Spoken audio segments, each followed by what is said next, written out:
Hey guys, and welcome to a showdown between two mighty warriors. On the left hand side we have Blitzen aka Slayer 3 leading the forces of the High Elves up against Ice Cooler Cola and the Greenskin forces. Should be a good fun game here. It's a pretty rough matchup generally for the High Elves simply because they're so elite and badass. They're often going to get swarmed by the more numerous Greenskin folk and dragged down, but we'll have to see what the High Elves do here to try to counteract that. Now up in the skies we have an Archmage of Fire. If anyone's been a fan of the channel for a considerably long time, you know I'm a huge fan of Caster Lords, particularly the Archmage up in the sky. Really decent combat stats, being on the big dragon and those big breaths can come in really handy, but also the Burning Head, Cascade and Fire Cloak and Fireball all rolled up into one combatant is relatively good and cost effective. For the front line, we have cheap and cheerful Spearman and Silvern Guard. Silvern Guard, not incredibly cheap, but still will hold the line for a considerably long time. And it looks like they're going to be saturated on top of by the Swordmasters of Hoeth. Elite, deadly, sword-wielding warriors. You can certainly carve their way through the majority of the Greenskin infantry. Just behind them we have 4 units of archers. This is going to be really hard to protect with such a small build, but he'll certainly give it a good go. And in the back we also have the Fireborn Regiment of Renowned Dragon Princes with their fire damage, and some really cool models. Those Fire Lancers certainly going to help them up against Stone Trolls, which are a massive fan favourite for the Greenskins at the moment. Down on the ground we have a Mage of High Magic as well, coming with Apotheosis. Interesting to see how they perform here. I'm kind of surprised it's not a Life Caster instead with an Earthblood or something, but maybe there's something I'm missing there as well. For the force of the Greenskins, we do have 4 units of Forest Goblin Spider Rider Archers, it would seem. Oh no, just the 2, and the other 2 are in fact Forest Goblin Spiders Riders and Goblin Wolf Chariots pushing out on this right-hand flank. For the main battle line, it is going to be Goblins here and ready for a good fat scrap, and they're backed up by a mixture of Black Orcs as well as Stone Trolls, so it looks like 2 of each. The Black Orcs really going to be getting in there and trying to butt heads with the Swordmasters, trying to prove who is once and for all the biggest and meanest. Speaking of the biggest and the meanest, oh yes, we have Grimgor Ironhide, the greatest Black Orc in existence, and he's going to be rather angry. Coming in with the Bloodforged armor, Gitsnick, you're next, as well as Get Back Here, and Best of the Best, trying to prove once and for all that title does belong to him. We also have the Goblin Big Boss coming in on that scuttling little spider, coming with They Need Stabbing, which is always a good nasty little hex. And we do of course have an Orc Shaman. Brainbuster, Fist of Gork and Gaze of Mork are going to be the poisons of choice with a Scroll of Shielding, and the Greenskin Swarm does emerge from the trees already. You can see the Forest Goblin Spider Rider Archers are going to start to whip around the flanks where possible to start to harass this Archer line. And my god, it's going to be so hard to protect the Archers in this build. But the Spearmen currently doing a good job of it, just absorbing some of the initial firepower. Archers are well aware of this threat coming from the forest. Me trying to fend off that skirmish cav with the presence of the Fireborn and a few warning shots. Big Fat Fireball does go down on the Orc Shaman. Now this is a really good tactic to do up against the Greenskins in general, is you just absolutely snipe all of their lords and heroes. Big Fat Brainbuster going down though, that's why that Shaman was getting so close, and some really nice damage to both units of Archers. Not going to be killing any models though, so the damage output for the High Elves will still be the same. Fireborn are pushing out into the back here. It looks like one of the units of Spider Riders got a little over-eager, darting on top of the Archers, but is going to have to fall back and take way too much damage for the cost there. Fireborn don't want to over-pursue though, because they're all going to get dragged out into the realms of the skirmish cavalry and slowly whittled down. It looks like more Forest Goblin Spider Rider Archers have managed to find a home in the Archers now, hopping on top of them as the front line starts to engage. Stone Trolls slamming into the Swordmasters of Hoeth, but good play, dragging them back away from the nasty angry big trolls, moving in with the Silvern Guard to help pin them in with that anti-large. Beautiful micro there by the High Elf player. Apotheosis as well, going to be keeping those Swordmasters nice and topped up. Another beautiful Brainbuster comes in on the Archers, this time it's slaying quite a few models. The Archmage in the back though is able to fend off this pressure of the Chariots and Spider Riders. It looks like Swordmasters' army charging uphill into the Stone Trolls. They face evil head on, it would seem, and they're going to be doing an okay job. They have really decent damage output, and Stone Trolls don't have the best leadership, so they should be able to break them, you would hope, although it may not be super cost effective. Big breath attack coming down on some Stone Trolls who did have Fist of Gork popped on them to help them out versus the Fireborn, and these guys have been absolutely dumpstered, shattered and gone for good.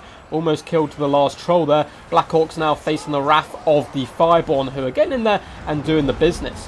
Swordmasters are facing off against the Black Orcs, but the war has been popped, meaning the Black Orcs are going to slaughter the Swordmasters with deadly efficiency.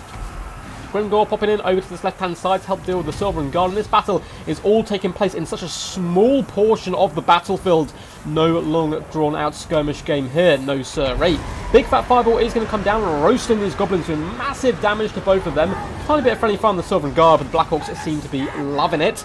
It simply fuels their passion even more. And we get some awesome close-up animations here of the Swordmasters twirling their blades, desperately trying to hold back the savage Black Orcs here. But the Black Orcs are having a whale of a time, it would seem, running over the High Elves there, the slightly more fragile beings.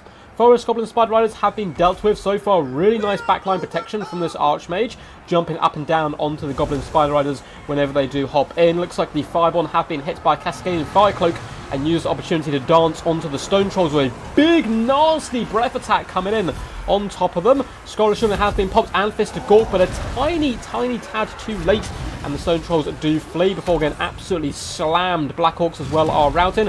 Grimgor is here. Your next popped in the Archmage. He's going to be looking to try and get that axe into the thick hide of the dragon. Another Brainbuster does come down on the Spearman, doing some nice damage, trying to allow the Forest Goblin Spider Riders into this back line. So it looks like some of the archers have been saved somehow by the High Elves. And Spearman, though, making a shield wall to try to keep out the Goblin Wolf Chariots. Another Fireball is going to come down. They've been going after the Orc Shaman all day, and that's a lot of Winter Magic all poured into this one guy to not kill him yet, and he still managed to get 25 kills, but it is a good way to answer him. Black Orcs trying to rally up to Grimgor, but it looks like the Archmage having absolutely none of it. And this is a really good play by the High Elves. He cannot afford to allow the Black Orcs to saturate on top of Grimgor, because he's really given it to these Swordmasters. And if Black Orcs are there as well, they're going to break the backbone of the High Elf field, and from there on allow other units to swarm in on top of these archers. But instead, the Black Orcs are going to have to settle for running away from the Archmage for now. Goblin Wolf Chariots have been dealt with, forced off by archers. It looks like the big boss is coming in though, as well as the Forest Goblin Spider Riders, scuttling it towards those archers, looking to shut them down. Big boss may as well want to swoop over to deal with the Mage of High Magic. It looks like he does just do that, but the Silver and Guard are here to support, despite the fact that they need stabbing has been popped. Grimgor does stand alone right now, and he is surrounded by elite Elvish warriors. The Archmage and the Swordmasters going to be doing a pretty big number on him. Looks like Fist of Gork has been popped, as well as the Blood-Forged Armour. He's given as good as he gets, up to 39 kills, but that is a dragon he's fighting. A very scary being indeed. Another Brainbuster comes down on the Silver Guard and Archers. Of course, Silver Guard do have that magic resistance, so it's not going to be too bad for them. Grimgor does manage to fend off the Archmage for now, but now needs to turn and engage the Swordmasters, help out his little gobbos, because they will not be enjoying that fight whatsoever. Looks like the Orc Shaman has tag teamed up with the Goblin Big Boss to help deal with the archers and the mage in the back lines, but yet another Fireball is being birthed into life to be belched down on this Orc Shaman, and there it goes. Let's see if it does indeed make contact right on the rear end of him, followed up by a nasty breath attack once again on the Black Orcs, doing some huge burst damage, and the Shaman is running for his life. Very close game still though.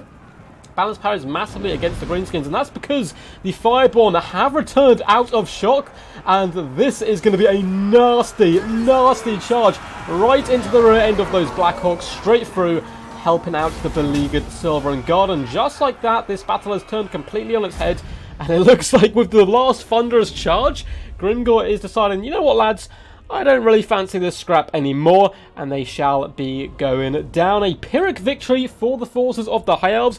Really well played to ice Coca-Cola, as well as Blitzen there, aka Slayer. A really awesome game for a tough matchup for the High Elves as well. He did struggle to protect that back line. I mean, 4 archers with such a small front is obviously going to be a nightmare to try and help protect and stop the Greenskins from getting in. But he did a really good job and made them pay for it as well. The archers aren't incredibly expensive.